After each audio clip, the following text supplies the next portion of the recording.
So here's the first problem. A steel specimen has a minimum ultimate strength of 520 MPa.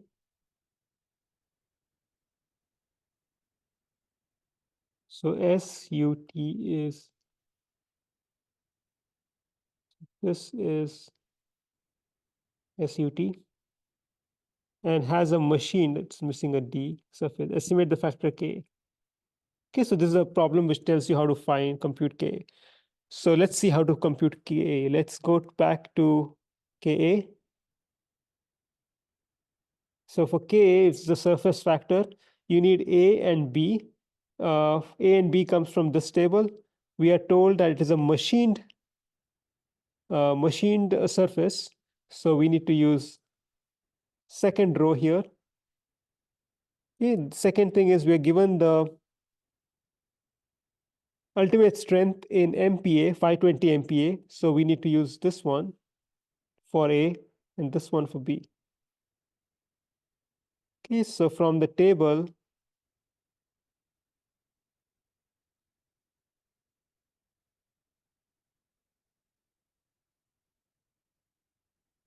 row 2,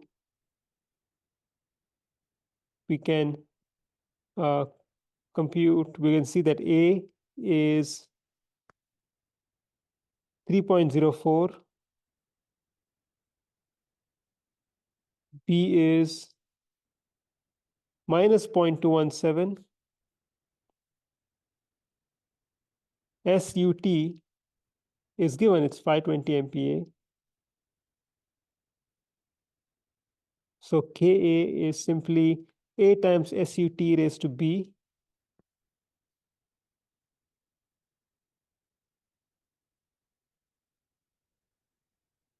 So we have A is 3.04, SUT is 520 MPa, B is minus 0.217.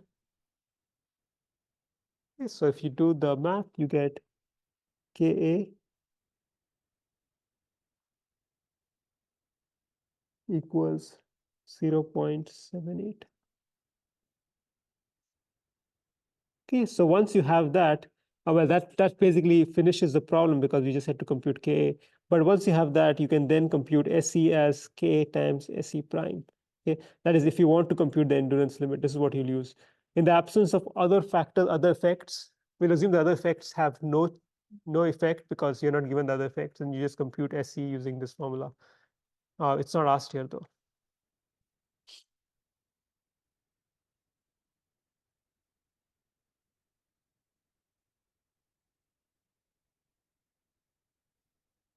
Okay, next question.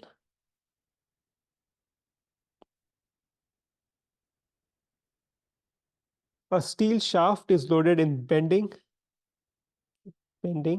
It has a 32 mm diameter and a fillet shoulder of 38 mm diameter. Estimate the size factor Kb for rotating mode, non-rotating mode. So what's going on here is, this is basically a specimen like this.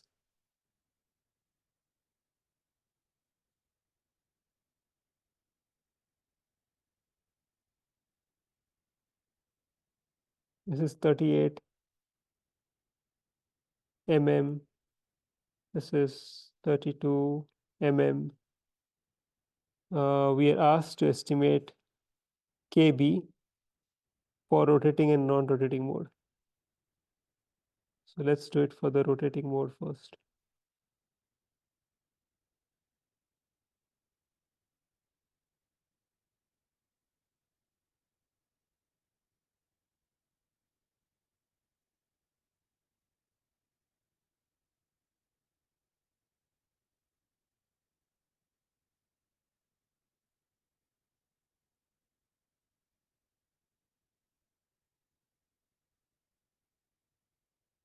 Okay, so let's go to Kb. Okay, so it's a rotating specimen, and you also told it's in, I think, bending. Okay, so bending is another keyword. So if you go back to Kb, see that rotating, round specimen, bending and torsion, use these formulas, actually use that formula. So we are looking at bending, so it's one of these two. we are given we have to choose between IPS and SI. But if you look at this problem, you see that you have diameters. Is in SI unit, so it means that I need to use the one for SI unit. So I literally have to use this one.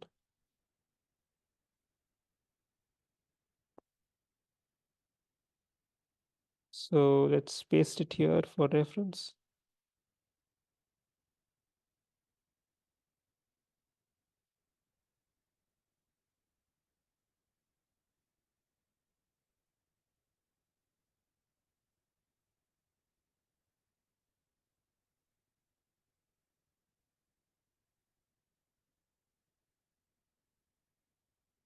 Okay, so we'll see that the diameter is 32 or 38. Both of them are in this range. So we need to use this one, not the second row.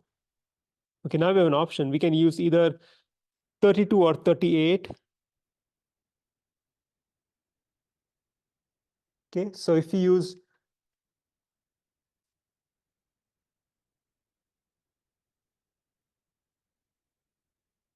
okay, so we need to figure out which one to use. We have a diameter.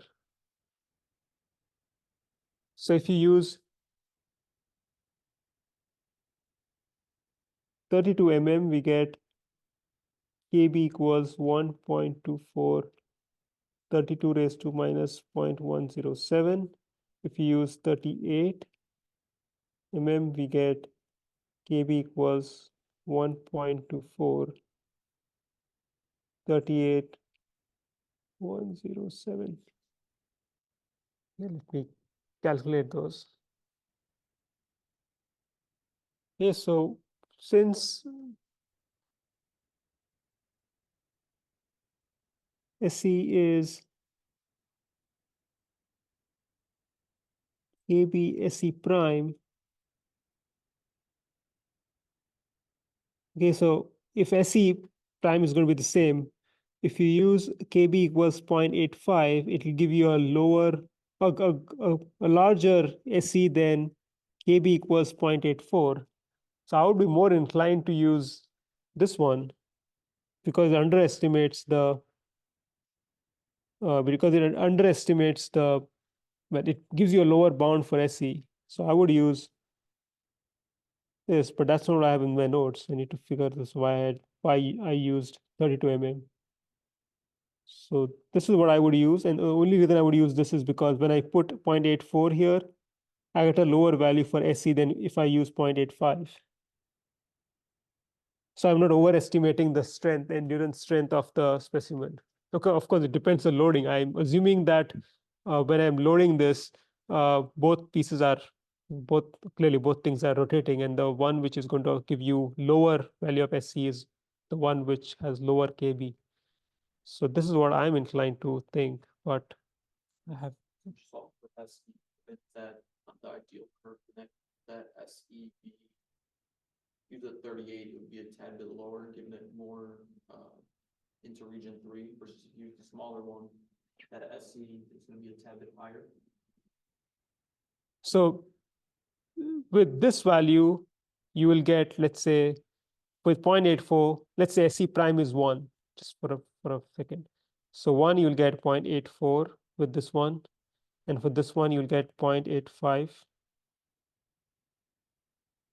Okay, so when you go back over here to the idealized curve,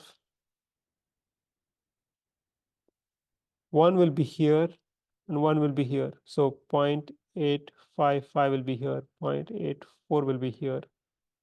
Yes. Wouldn't it be better to have the higher one because then you're not pushing into Oh, right. So if you give a higher value, yes, so you're not pushing into, right, that's why I probably had it at 32 right? So if you have a higher value, then well, it means that this means that you can sustain a bigger stress, right?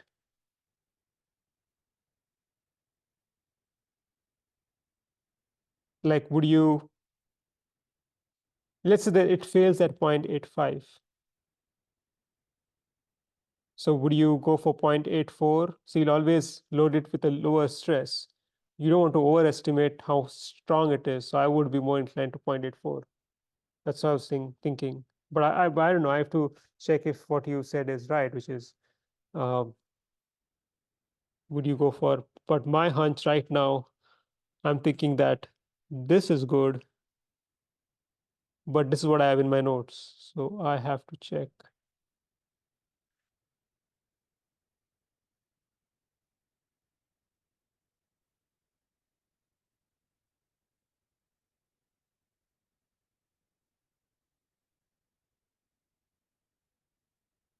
Yeah, apparently the book used 0.32. Why is that? Yeah, the book used 32, not 38.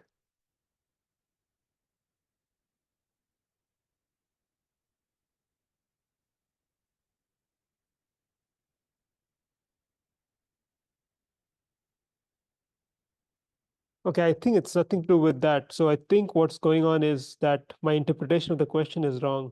So what's going on is, uh,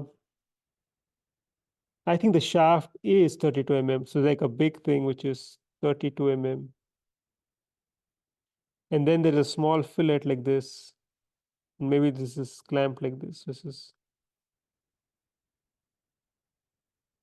38 mm. So when this is rotating,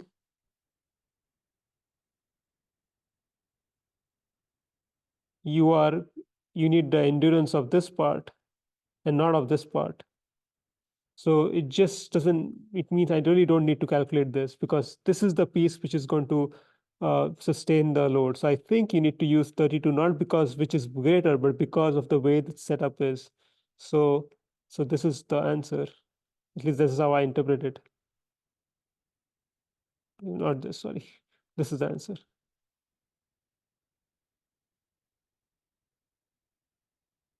Okay, let's finish this problem.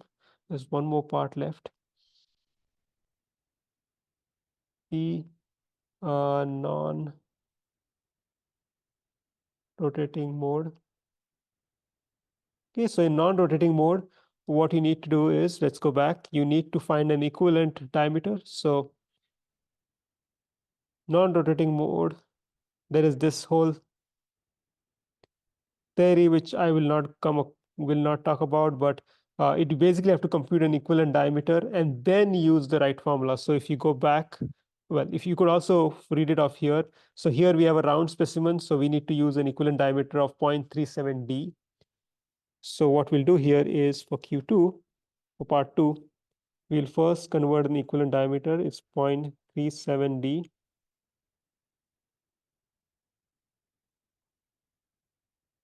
Which will be 0.37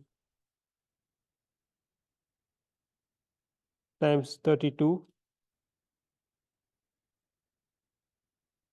So DE would come out to be 11.84 millimeters. So you can see it's much lower than 32. Next, what we'll do is we'll use these formulas, pretending that the diameter is this now, a new one, 11.84. So it's clearly in between this. So we have to use this first value. So let's compute KB is 1.24 TE raised to 0.107. So 1.24, 11.84, 107. So KB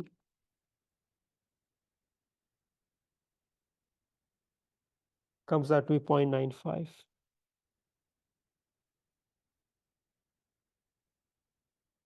In other words, the smaller the diameter, it's going to have a higher KB, which means a higher endurance limit.